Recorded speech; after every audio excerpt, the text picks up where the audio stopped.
Hola amigos, bienvenidos a un nuevo video. Espero que se encuentren bien, espero que todo esté yendo bien en sus vidas. Y el día de ahora, como estarán viendo en el título del video, me gustaría hablar sobre la pregunta de si poseía Jesús los atributos de Dios. En el título también ven el número 9 al inicio porque es el noveno video de esta serie de videos en las cuales estamos estudiando el libro El caso de Cristo. Eh, si es el primer video que ves, esta serie de videos nace porque yo quería saber si tengo evidencias, si tengo razones para creer que en verdad Jesús es el Hijo de Dios. Yo no quiero creer eso solo porque me lo dijo, perdón si oyen algún ruido, que creo que algún vecino está haciendo algo en el techo. Espero que no se escuche hasta acá. Y si no, pues que no incomode demasiado. Eh, yo no quiero creer esta noticia solo porque me lo dijo mi mamá o me lo dijo eh, un pastor, un sacerdote, me la dijo alguien, o me lo dijo el mismo Lee Strobel, quien hace el libro de El caso de Cristo. Les invito a que ustedes lo lean por su propia cuenta, ni siquiera por los eruditos a los que él entrevista. Yo no quiero creer en esto solo porque alguien lo dice. Yo quiero ver las evidencias y quiero ver si es cierto y quiero probarlo en mi vida. Entonces, yo leí el libro y luego lo volví a leer, pero en esa ocasión lo hice investigando con lo que decían. Es cierto que el cristianismo, qué sé yo, ya estaba en el año tal después de Cristo y bueno, lo que van diciendo los eruditos, investigarlo. Te invito a que vos lo hagas también por tu propia cuenta. Si no, por lo menos yo aquí te voy a dar evidencias, las cuales vos podés investigar o escucharlas y ver cómo es razonable creer en que Jesús es el Hijo de Dios. Bien, eh, los primeros capítulos del libro, quizás hasta el capítulo número 6, permitidme, lo tengo por acá, ese es el Jesús histórico, el mismo que es Jesús de la fe. Creo que hasta allí nos vamos a encontrar con capítulos un poco más exactos, por así decirlo, sobre evidencias históricas, sobre arqueología y tal. A partir del 7 sería, ¿verdad? Dije el 6. Sí, creo que a partir del 7 y el 8 y ahora vamos con el 9, estamos en unos capítulos, no, creo que después cambia un poco y vamos a hablar otra vez un poco más de evidencia en capítulos que vienen, pero estos tres capítulos creo que son bastante filosóficos. Entonces, y sabemos que la filosofía no es una ciencia exacta, de hecho no sé si se puede catalogar como una ciencia, pero evidentemente es necesaria la filosofía porque es lo que nos lleva a razonar, a pensar. Entonces, ahora vamos a hablar sobre si poseía Jesús los atributos de Dios. También en la introducción quiero hablar sobre el Evangelio y mencionarlo en pocas palabras. ¿Qué es esa buena noticia? ¿Qué es el Evangelio? ¿Qué es creer en Cristo? Y como yo lo veo es que en pocas palabras, nosotros, todos los seres humanos, somos pecadores y necesitamos ser libres del pecado. Y por eso Dios nos dio la ley. Bueno, se la dio al pueblo de Israel, pero a través de Israel la podemos conocer todos los demás. Pero esa ley era imposible de cumplir en su totalidad. Entonces, por eso Dios mandó a su Hijo Jesucristo a que viviera una vida santa y que Él se entregara en sacrificio, por la cual ahora nosotros, si nos entregamos a Cristo, somos partícipes de su sacrificio y entonces somos libres del pecado y podemos disfrutar de las bendiciones de Dios en esta tierra, pero lo más bonito va a ser disfrutarlo por toda la eternidad. Jesús dijo que solamente a través de Él es como podemos llegar al Padre. Quiere decir que fuera de Él entonces no podemos llegar al Padre y no podemos tener todo lo que el Padre nos promete, que es paz, seguridad, bendiciones, felicidad. Todo eso no podemos tenerlo si no es con Cristo. Entonces, estas son declaraciones bastante pesadas, bastante fuertes, porque quiere decir que si el Evangelio es verdad, entonces solamente en Cristo somos felices y solamente en Cristo podemos alcanzar la salvación. Y si esto es verdad, quiere decir que si no nos entregamos a Cristo, entonces en este mundo no seremos felices y nuestra alma está condenada al infierno. Y esas son palabras muy fuertes. Si esto es mentira, pues entonces, no sé, habría que buscar un poco más porque hay demasiada evidencia hacia un creador. No lo hemos visto en este libro, pero sí lo vamos a ver, espero yo, en otro libro más adelante, que se llama El caso del creador, que les invito a que ustedes lo lean, también de Lee Strobel. Entonces, Pero ya vemos que la evidencia apunta a que sí, Cristo es el Hijo de Dios. Entonces, si esto es verdad, hay mucho en juego. ¿Y qué es entregarse a Cristo? Entregarse a Cristo, ya voy a entrar al video, ahorita solamente estoy haciendo una introducción, pero me parece importante mencionarlo, para que no creamos que entonces si Cristo de verdad es el Hijo de Dios, quiere decir que voy a ir a cualquier iglesia, a cualquier organización religiosa, a hacer lo que ellos me digan, porque ellos dicen que Cristo es el Señor, así que les voy a hacer caso a ellos. No, entregarse a Cristo no es eso. Entregarse a Cristo es darle todo lo que sos a Él. Tampoco quiere decir que entonces vas a dejar de trabajar o de estudiar y de cuidarte, de comer y de cuidar de vos, porque ahora te entregaste solo a Cristo. No, entregarse a Cristo quiere decir que vas a seguir trabajando y vas a seguir estudiando, pero ahora lo vas a hacer como si lo hicieras para Cristo. Vas a tratar a los clientes como si a Cristo estuvieras tratando y que los clientes sientan que es Cristo el que los está atendiendo. Si estás estudiando, vas a tratar de sacar la mejor nota posible porque lo estás haciendo para Cristo. Eso significa vivir para Él. Tu dinero ya no solamente lo ocupas para vos, ahora lo ocupas para Cristo. ¿Y qué es ocuparlo para Cristo? Darle un poco al que está sediento, al que está hambriento, al que está pasando necesidad, al que está en el hospital. Tu dinero, tu tiempo, tu esfuerzo, dárselo a aquel que tiene necesidad. Y el Espíritu Santo te da la sabiduría de cómo usar. Que si puedes darle $1, que si puedes darle $5, que si puedes comprarle una despensa, que si puedes comprarle bienes de primera necesidad. Dios te da la sabiduría. Entonces, eso es el Evangelio y eso es entregarse a Cristo. Así como lo veo yo en pocas palabras. Igual en la caja de comentarios ustedes pueden dejarme sus opiniones, sus preguntas y tal, y aquí podemos debatir un poco más a profundidad. Ahora, para ir entrando en materia, ya en el capítulo, me gustaría empezar leyendo unas historias que menciona aquí Lee Strobel. Poco después de que 8 estudiantes de enfermería fueran asesinadas en un departamento de Chicago, la única sobreviviente temblorosa se reunió con un artista bocetista de la policía y describió en detalle el asesino que había visto desde su posición privilegiada secreta debajo de una cama. Rápidamente el retrato hablado fue enviado a toda la ciudad, a los oficiales de policía, a los hospitales, a los puestos de tránsito, el aeropuerto, y bueno, pronto un médico de la sala de emergencia llamó a los detectives para informar que estaba tratando a un hombre que se veía sospechosamente parecido al fugitivo de mirada dura plasmada en el boceto. Así fue como la policía arrestó a un vagabundo llamado Richard Speck, quien fue condenado con prontitud por los infames asesinatos y murió en la cárcel 30 años después. Desde que Scotland Yard convirtió por primera vez los recuerdos de un testigo en el retrato hablado de un sospechoso en 1889, los artistas forenses han representado un papel importante en el cumplimiento de la ley. Hoy día, más de 300 artistas bocetistas trabajan en cuerpos de la policía de los Estados Unidos y un creciente número de departamentos está comenzando a depender de un sistema computerizado llamado TIFE, por sus siglas en español, Técnica de Identificación Facial Electrónica. Esta tecnología se utilizó con éxito en 1997 para resolver un secuestro que ocurrió en un centro comercial ubicado a unas pocas millas de la casa de Lee Strobel, el autor de ese libro. Perdón, en las afueras de Chicago. La víctima le proveyó detalles sobre la apariencia del secuestrador a un técnico, quien utilizó una computadora para crear un retrato electrónico del criminal mediante la selección de diferentes tipos de nariz, boca, línea de cabello, etc. Apenas unos momentos después de que el retrato se enviara por fax a las oficinas de policía en todo el área, un investigador de otra localidad reconoció la foto como la llamada de la muerte para un criminal con el que se había topado con anterioridad. Afortunadamente, esto llevó al arresto rápido del sospechoso de secuestro. Si bien resulta extraño, el concepto del dibujo de un artista puede ofrecer una analogía de cómo puede ayudarnos en nuestra búsqueda de la verdad acerca de Jesús. Aquí ya vamos entrando en materia. Sería de la siguiente manera.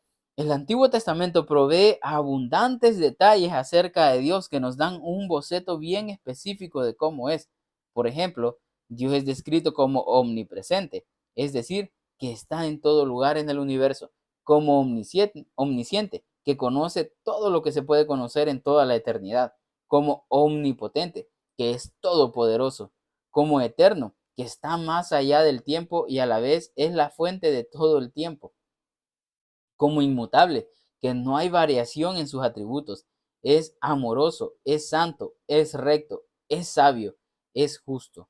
Ahora bien, Jesús decía ser Dios, sin embargo, cumple estas características de la deidad. Es decir, si examinamos a Jesús cuidadosamente, su semejanza concuerda estrechamente con el boceto de Dios que encontramos en otro lugar de la Biblia.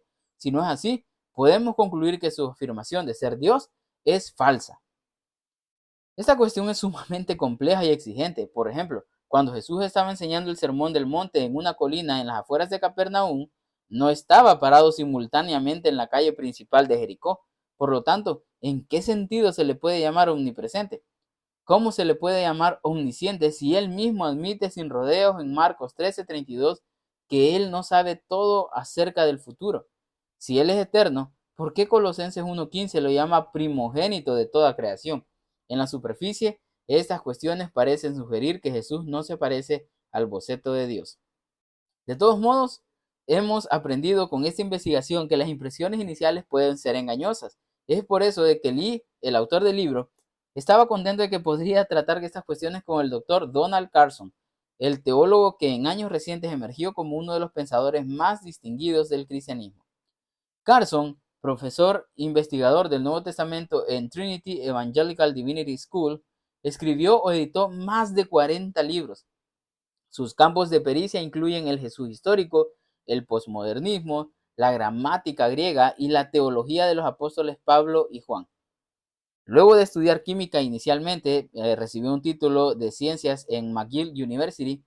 Carson recibió una maestría en divinidades antes de irse a Inglaterra, donde obtuvo un doctorado en el Nuevo Testamento en la prestigiosa Cambridge University. Vivía y perdonaba como Dios.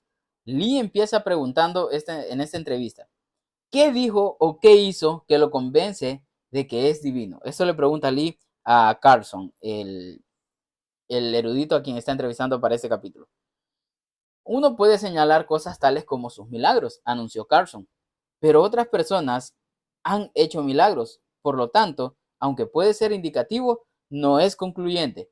Por supuesto, la resurrección fue la vindicación final de su identidad, pero de todo lo que hizo, lo que me llama más la atención es el perdón de los pecados. ¿Cómo es eso?, preguntó Lee. El asunto es que si usted hace algo en mi contra, tengo el derecho de perdonarlo. Sin embargo, si usted hace algo en contra de mí y otra persona viene y le dice, te perdono, ¿qué clase de desfachatez es esa? La única persona que puede decir algo así con todo sentido es Dios mismo, porque el pecado, incluso si es en contra de otra persona, es primero y principalmente un desafío a Dios y sus leyes. Cuando David pecó cometiendo adulterio y arreglando la muerte del esposo de la mujer, finalmente le dice a Dios en el Salmo 51, contra ti he pecado, solo contra ti, y he hecho lo que es malo ante tus ojos. Reconoció que aunque había perjudicado a otras personas, al fin y al cabo había pecado contra el Dios que lo había hecho a su imagen, y Dios tenía que perdonarlo. Entonces por ahí viene Jesús y le dice a los pecadores, te perdono. Los judíos reconocieron inmediatamente la blasfemia que constituía. Reaccionan diciendo, ¿quién puede perdonar pecados si no solo Dios? A mi parecer, esa es una de las acciones de Jesús que más me llama la atención. Jesús no solo perdonaba pecados, observó Lee, sino también afirmaba que él mismo no tenía pecado, y ciertamente la falta de pecado es un atributo de la deidad. Sí, respondió Carson. Históricamente, en el mundo occidental, las personas que se consideran más santas también han sido conscientes de sus propias fallas y sus propios pecados. Son personas que están al tanto de sus errores, deseos y resentimientos y están luchando contra ellos con sinceridad por la gracia de Dios. De hecho, están luchando tan bien que otros los observan y comentan, esta es una persona santa. Sin embargo, llega Jesús, quien puede decir con toda seriedad, ¿quién de ustedes me puede probar que soy culpable de pecado? Si yo lo dijera, dice Carson, mi esposa, mis hijos y todos los que me conocen estarían dispuestos a ponerse en pie y dar testimonio. Mientras que nadie pudo hacerlo, con respecto a Cristo. Aunque la perfección moral y el perdón de los pecados son, sin duda, características de la deidad, hay varios atributos más que Jesús debe cumplir si es que va a encajar en el bosquejo de Dios. El misterio de la encarnación. Doctor Carson, ¿cómo va a ser posible que Jesús fuera omnipresente si no podía estar en dos lugares a la misma vez? Le preguntó Lee, el autor del libro. ¿Cómo puede ser omnisciente cuando dice, ni siquiera el Hijo del Hombre sabe el día ni la hora de su regreso? ¿Cómo puede ser omnipotente cuando los evangelios dicen claramente que no pudo hacer muchos milagros en un pueblo? Admitámoslo. La Biblia misma parece argumentar en contra de que Jesús sea Dios. Si bien Carson se mantuvo impertérrito, sí admitió que tales preguntas no tenían respuesta simple. Al fin y al cabo, golpean el punto central de la encarnación, Dios hecho hombre, el espíritu revestido de carne, lo infinito convertido en finito, lo eterno sujeto al tiempo y el espacio. Es una doctrina que ha mantenido ocupados a los teólogos durante siglos. Y allí decidió Carson comenzar en su respuesta, regresando a la forma en la cual los eruditos trataron de responder esas cuestiones a través de los años. Históricamente hubo dos o tres enfoques de esta cuestión. Por ejemplo, a fines del siglo pasado, el gran teólogo Benjamin Warfield profundizó en los evangelios y adscribió varios fragmentos a la humanidad de Cristo o a su deidad. Cuando Jesús hace algo que refleja que Él es Dios, lo adscribe a la deidad de Cristo. Cuando hay algo que refleja sus limitaciones o su naturaleza finita o humana, por ejemplo, sus lágrimas, Dios llora, lo adscribe a su humanidad. Y dice Lee que a él le pareció que esa explicación estaba cargada de problemas. Si hace eso, ¿acaso no terminaría con un Jesús esquizofrénico? Preguntó Lee Strobel. Es fácil deslizarse hacia ese punto inadvertidamente, respondió Carlson. Todas las declaraciones confesionales han hecho énfasis en que tanto la humanidad de Jesús como su deidad se mantienen distintas. No obstante, se combinan en una persona. Por lo tanto, se desea evitar una solución en la cual hay dos mentes, una especie de mente humana de Jesús y una mente divina de Cristo.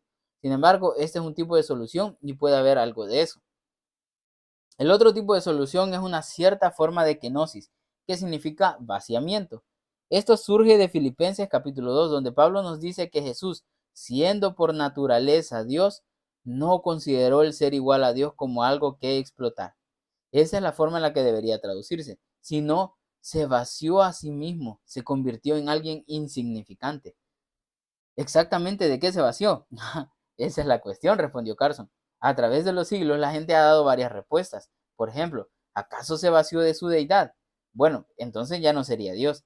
¿Acaso se vació de los atributos de su deidad? Eso también me genera un problema porque es difícil separar los atributos de la realidad. Si tenemos un animal que se parece a un caballo, huele como un caballo, camina como un caballo y tiene todos los atributos de un caballo, tenemos un caballo. Por lo tanto, no sé qué significa que Dios se vacíe de sus atributos y aún es Dios. Algunos dicen, no se vació de sus atributos, sino que se limitó de sus atributos, una especie de limitación propia. Eso se acerca más, aunque hay ocasiones en las que no estaban haciendo eso. Estaba perdonando pecados en la forma en la que solo Dios puede perdonar, lo cual es un atributo de la deidad. Otros van más allá y dicen, se vació del uso independiente de sus atributos, es decir, actuaba como Dios cuando su Padre Celestial le daba autorización explícita para hacerlo. Ahora bien, eso se acerca más. La dificultad es que existe un sentido en el que el Hijo Eterno siempre actúa en obediencia a los mandamientos del Padre. En sentido estricto, Filipenses 2 no nos dice con precisión de qué se vació el Hijo Eterno. Se vació, se rebajó. Algún tipo de vaciamiento es el asunto, pero seamos francos, estamos hablando de la encarnación, uno de los misterios centrales de la fe cristiana. Estamos tratando con un espíritu informe, incorpóreo, omnisciente, omnipresente, omnipotente y con criaturas finitas, palpables, físicas, sujetas al tiempo. Que uno se convierte en el otro en forma inevitable nos envuelve en misterios. Por lo tanto, parte de la teología cristiana no se ha concentrado en aclarar todo completamente, sino en tratar de tomar la evidencia bíblica y, reteniéndola toda completamente, buscar formas de síntesis con coherencia racional, aunque no son exhaustivamente explícitas. Esta era una forma sofisticada de decir que los teólogos pueden proponer explicaciones que parecen tener sentido, aunque no puedan explicar cada detalle de la encarnación. En cierto modo, parece lógico. Si la encarnación es verdad, no me sorprende que mentes finitas no puedan comprenderla cabalmente. Me parecería que el vaciamiento voluntario del uso independiente de los atributos de Jesús resultaba razonable para explicar por qué no se exhibía siempre los omnis, la omnisciencia, la omnipotencia y omnipresencia en su existencia terrenal, aunque el Nuevo Testamento expresa claramente que todas estas cualidades son finalmente verdaderas para él. Sin embargo, esa era solo una parte del problema. Comencemos otra serie de preguntas sobre algunos pasajes bíblicos específicos que parecen contradecir la afirmación de Jesús de que es Dios. ¿Creador o criatura? Parte del boceto con el que Jesús debe coincidir es que Dios es un ser no creado, que existe desde la eternidad. Isaías 57:15 describe a Dios como el que vive para siempre. Sin embargo, hay algunos versículos que parecen sugerir firmemente que Jesús fue un ser creado. Por ejemplo, Juan 3:16 llama a Jesús el unigénito Hijo de Dios, y Colosenses 1:15 dice que Él es el primogénito de toda creación. ¿Acaso no da a entender claramente que Jesús fue creado en contraposición a ser el creador? Una de las áreas de pericia de Carson es la gramática griega, la cual invocó al responder a ambos versículos. Tomemos Juan 3:16, propuso. La traducción generalizada del griego utiliza las palabras hijo unigénito. Aquellos que consideran que esa es la traducción correcta generalmente la unen a la encarnación misma, es decir, su gestación en la Virgen María. Sin embargo, ese no es el significado de la palabra del griego. En realidad significa único. La forma en la que generalmente se le utiliza en el siglo I es único y amado. Por lo tanto, Juan 3:16 simplemente dice que Jesús es el Hijo único y amado, en vez de decir que es engendrado ontológicamente en el tiempo. Pasemos al versículo de Colosenses, que utiliza el término primogénito. La amplia mayoría de los comentaristas, ya sean conservadores o liberales, reconocen que en el Antiguo Testamento el primogénito, según las leyes de sucesión, normalmente recibía la mejor porción de la herencia, o sería rey en el caso de la familia real. Por lo tanto, el primogénito era, en última instancia, el que tenía todos los derechos del padre. Ya en el siglo II antes de Cristo hay pasajes en los que la palabra ya no denota la concepción propiamente dicha, ni que es el primero en nacer, sino que transmite la idea de la autoridad que conlleva ser el heredero legítimo. Es en esa forma que se aplica a Jesús, admiten prácticamente todos los eruditos. Bajo esa luz, la precisa expresión primogénito es un poco engañosa. ¿Cuál sería una traducción mejor? Creo que heredero supremo sería más apropiada. Si bien eso explica el pasaje de Colosenses, Carson prosiguió con un punto más. Si va a citar Colosenses 1:15, tiene que ponerlo en su contexto yendo a Colosenses 2:9, donde el mismo autor subraya, toda la plenitud de la divinidad habita en forma corporal en Cristo. El autor no se va a contradecir. Por lo tanto, el término primogénito no puede excluir la eternidad de Jesús, dado que ella es parte de lo que significa poseer toda la plenitud de la divinidad. También hay otros pasajes problemáticos. Por ejemplo, en Marcos 10, alguien se dirige a Jesús y lo llama maestro bueno, lo cual lleva a Jesús a responder, ¿por qué me llamas bueno? Nadie es bueno, sino solo Dios. ¿Acaso no estaba negando su divinidad al responder así? No creo que estaba tratando de lograr que la persona se detuviera y pensara lo que estaba diciendo. Perdón, aquí lo leí mal. ¿Acaso no estaba negando su divinidad al responder así? No, responde Carson. Creo que estaba tratando de lograr que la persona se detuviera y pensara lo que estaba diciendo. El pasaje paralelo en Mateo es más amplio y no presenta a Jesús disminuyendo su deidad, de ningún modo. Creo que lo que está diciendo es, espera un minuto, ¿por qué me llamas bueno? Es solo por educación, al igual que dices buen día. ¿Qué quieres decir con bueno? Me llamas maestro bueno. ¿Acaso será porque quieres quedar bien conmigo? En un sentido fundamental, solo hay uno bueno, y ese es Dios. Sin embargo, Jesús no está diciendo en forma implícita, así que no me llames de ese modo. Está diciendo, ¿realmente entiendes lo que estás diciendo cuando me llamas así? ¿Realmente me estás atribuyendo lo que solo se debe atribuir a Dios? Esto podría desmenuzarse así. En verdad soy lo que dices. Hablas mejor de lo que conoces. O no te atrevas a llamarme así. La próxima vez llámame Jesús pecador, como todo el mundo. Según todo lo que Jesús dijo e hizo, ¿de qué forma le parece mejor interpretarlo? Bueno, con tantos versículos que llaman a Jesús sin pecado, santo, justo, inocente, sin mancha y apartado de los pecadores, la respuesta era bastante evidente. ¿Era Jesús un Dios menor? Si Jesús era Dios, ¿qué clase de Dios era? ¿Era igual al Padre o una especie de Dios menor que poseía los atributos de la deidad, pero de alguna manera no alcanzaba a corresponderse con el boceto que el Antiguo Testamento provee de lo divino? Esta pregunta viene de otro pasaje. Jesús dijo en Juan 14:28, el Padre es más grande que yo. Algunos toman esto como base para llegar a la conclusión de que Jesús debe haber sido un Dios menor. Tienen razón. Mi padre era predicador, respondió Carson, y en casa teníamos un dicho que rezaba, un texto sin su contexto es un pretexto. Es muy importante observar este pasaje en su contexto. Los discípulos se están lamentando porque Jesús les dijo que se iba. Jesús afirma, si me amaran, se alegrarían de que voy al Padre, porque el Padre es más grande que yo. Es decir, Jesús está regresando a la gloria que es suya, porque le corresponde. Por lo tanto, si realmente supieran quién es Él. Y si lo amaran realmente como deberían, estarían contentos de que regresará al reino donde realmente es mayor.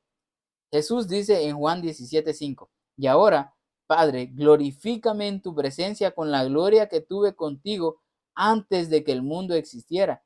Es decir, el Padre es más grande que yo. Cuando se utiliza una categoría como mayor, no es necesario que signifique ontológicamente mayor. Si digo, por ejemplo, que el presidente de los Estados Unidos es mayor que yo, no estoy diciendo que es un ser con superioridad ontológica. Es mayor en cuanto a capacidad militar, pericia política y aclamación popular, pero él es tan hombre como yo. Yo soy un ser humano y él es un ser humano. Por lo tanto, cuando Jesús afirma el Padre es más grande que yo, uno debe considerar el contexto y preguntarse si Jesús está diciendo el Padre es más grande que yo porque Él es Dios y yo no. Francamente, me parece que sería decir algo ridículo. Supongo que me pusiera de pie, suponga que me pusiera de pie en un podio para predicar y dijera, solamente declaro que Dios es más grande que yo. Sería una observación bastante inútil. La comparación solo cobra significado si ellos estuvieran ya en el mismo plano y se estuviera haciendo una delimitación. Jesús se encuentra en las limitaciones de la encarnación. Está camino a la cruz, va a morir, pero está a punto de regresar al Padre y a la gloria que tuvo con el Padre antes de que el mundo existiera. Les está diciendo, muchachos, ustedes se están lamentando por mi causa. Deberían estar contentos porque estoy regresando a casa.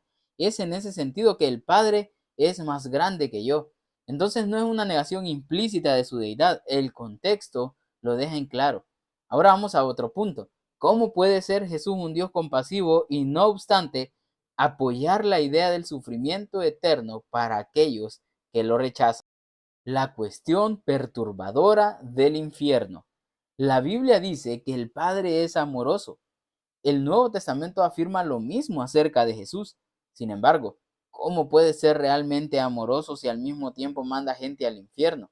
Al fin y al cabo, Jesús enseña más acerca del infierno que cualquier otra persona en toda la Biblia. ¿Acaso no contradice su supuesto carácter bueno y compasivo? El agnóstico Charles Templeton dice, ¿cómo puede el amoroso Padre Celestial crear un infierno eterno y, en el transcurso de los siglos, consignar a Él a millones de personas porque no aceptan o no pueden aceptar ciertas creencias religiosas? En primer lugar, respondiendo a esto, en primer lugar, no estoy seguro de que Dios arroje a la gente al infierno porque no acepta ciertas creencias. Imagínese a Dios en el principio de la creación con un hombre y una mujer hechos a su imagen. Se levantan por la mañana y piensan en Dios, lo aman de verdad, se deleitan en hacer lo que Él quiere. Esa es su completa satisfacción. Se relacionan correctamente con Él y se relacionan correctamente entre sí. Luego, con la entrada del pecado y la rebelión al mundo, estos portadores de imagen comienzan a pensar que son el centro del universo. No en forma literal, pero eso es lo que piensan y esa es la forma en la que pensamos. Todo lo que denominamos patologías sociales, la guerra, las violaciones, la amargura, las envidias alimentadas, los celos secretos, el orgullo, los complejos de inferioridad, en primera instancia están conectados con el hecho de que no nos relacionamos correctamente con Dios. La consecuencia es que la gente se lastima. Desde la perspectiva de Dios, eso es totalmente repulsivo. Entonces, ¿qué debería hacer Dios? Si Él dice, bueno, no me importa un comino, está diciendo que el mal no le importa. Es como decir, ah, sí, el holocausto, no me importa. ¿Acaso no nos conmocionaríamos si pensáramos que Dios no tuvo juicios morales sobre tales problemas?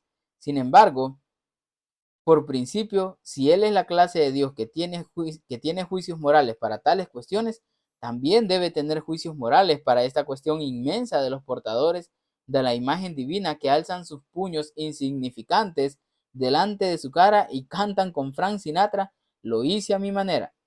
Esa es la verdadera naturaleza del pecado. Habiendo dicho esto, el infierno no es un lugar en el que se confina a la gente porque eran tipos muy buenos, pero que simplemente no tenían las creencias correctas. Estamos confinados allí primero y principalmente, están confinados allí, espero que nosotros no, primero y principalmente porque desafían a su creador y quieren estar en el centro del universo.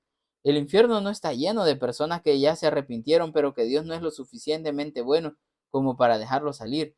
Está lleno de personas que por toda la eternidad todavía quieren estar en el centro del universo y que persisten en su rebelión en desafío a Dios.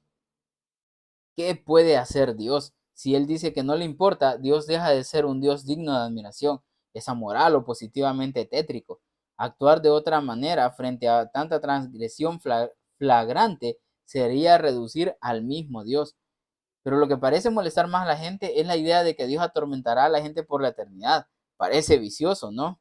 Bueno, en primer lugar, la Biblia dice que hay diferentes grados de castigo. Por eso no estoy tan seguro de que sea el mismo nivel de intensidad para todas las personas. En segundo lugar, si Dios quitara su mano de este mundo caído, de modo que no hubiera freno a la maldad humana, nosotros crearíamos un infierno. Por lo tanto, si uno permite que un montón de pecadores vivan en un lugar confinado donde no le hacen daño a los demás sino a sí mismos, ¿qué otra cosa resulta sino el infierno? En cierto sentido se lo hacen a sí mismos, y eso es lo que quieren porque ni aun así se arrepienten. Una de las cosas en las que la Biblia hace hincapié es que al final no solo se hará justicia, sino que se verá hacer justicia para que toda boca calle. Es decir, en el momento del juicio no habrá nadie en el mundo que salga de esa experiencia diciendo que Dios lo trató injustamente. Todos van a reconocer la justicia fundamental de la forma en la que Dios los juzgue a ellos y al mundo. No siempre se hace justicia en este mundo, lo vemos día tras día. Sin embargo, en el día final se hará a la vista de todos y nadie podrá quejarse y decir, esto no es justo. Jesús y la esclavitud. Para ser Dios, Jesús debe ser perfecto éticamente. Sin embargo, algunos críticos del cristianismo señalan que no cumple el requisito porque, según ellos, aprobaba tácitamente la práctica amoral de la esclavitud. Morton Smith escribió, había innumerables esclavos del emperador y del Estado romano. El templo de Jerusalén tenía esclavos. El sumo sacerdote era dueño de esclavos. Uno de ellos perdió una oreja en el arresto de Jesús. Todos los ricos y la mayoría de la clase media poseían esclavos. Hasta donde nos informan, Jesús nunca atacó esta práctica. Parece que hubo revueltas de esclavos en Palestina y en Jordania durante la juventud de Jesús. Un líder obrador de milagros de una revuelta tal hubiera atraído muchos seguidores. Si Jesús hubiera denunciado la esclavitud o hubiera prometido libertad, es casi seguro que hubiéramos oído que lo hizo. No oímos nada. Por lo tanto, la suposición más probable es que no dijo nada. ¿Cómo puede el hecho de que Jesús no abogara por la abolición de la esclavitud ajustarse con el amor de Dios para toda persona? ¿Por qué Jesús no se puso en pie y gritó, la esclavitud está mal? Resultó tener una deficiencia moral por no obrar para desmantelar una institución que desagradaba a las personas, que degradaba, perdón, a las personas hechas a imagen de Dios.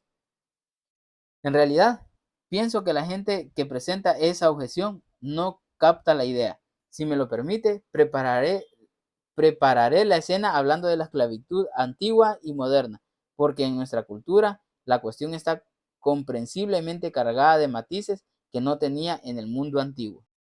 el derribo de la opresión. En su libro Race and Culture, Raza y Cultura, el erudito afroamericano Thomas Sowell señala que todas las culturas mayores del mundo hasta el período moderno, sin excepción, practicaron la esclavitud. Si bien podía estar ligada a conquistas militares, generalmente la esclavitud servía una función económica. No había leyes de bancarrota. Por lo tanto, quienes se metían en aprietos muy grandes se vendían a veces junto con su familia como esclavos. Como era la forma de pagar una deuda, la esclavitud proveía trabajo. No era necesariamente negativa en su totalidad, por lo menos era una opción de supervivencia.